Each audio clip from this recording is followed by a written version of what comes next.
آپ سے عرض کرنے کے لیے شیئر کرنے کے لیے یہ بات ذکر کر رہا ہوں کہ اسٹیج پر موجود شہزادہ غوث اعظم فضیلت الشیخ حضرت علامہ مولانا سلطان العلماء فی الشام کہ اس وقت شام میں جتنے بھی علماء ہیں آپ تمام علماء کے سلطان ہیں.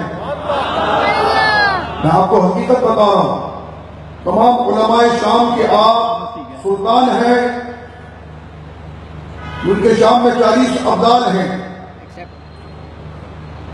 اور آقا علیہ الصلوۃ والسلام نے ارشاد فرمایا کہ جب ان میں سے کسی کا انتقال ہو جائے تو اس کی جگہ دوسرے ابدال کو نامزد کیا جاتا ہے.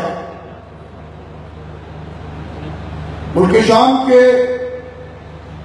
موجودہ ابدال حضرت سیدنا شیخ شکری اللہ حافظ رحمت اللہ علیہ کہ حالیاً تقریباً کوئی 3 یا 4 مہینے قبل ان کا وصال ہوا.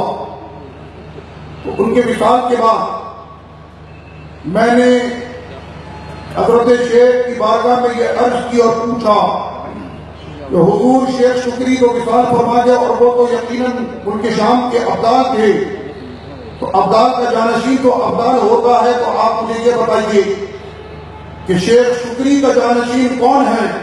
تو آپ نے ارشاد فرمایا انا العبد الفقیر کہ میں ہی اس ابدال کا جانشین ہوں.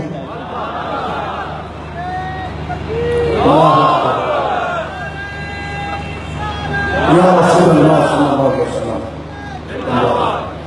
تو محترم حضرات,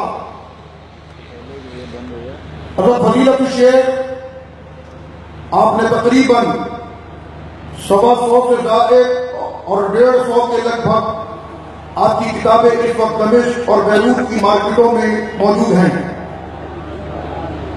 التحریک انٹرنیشنل اسلامک انسٹیٹیوٹ کہ جہاں پر 25 سے 30 ملکوں کے طلبہ تعلیم حاصل کرتے رہے, آپ اس ادارے کے پرنسپل ہیں اور آپ کے سامنے کھڑا یہ فقیر, اس نے بھی ابتدائی تعلیم ملک شام میں آپ ہی کے ادارے سے حاصل کی ہے.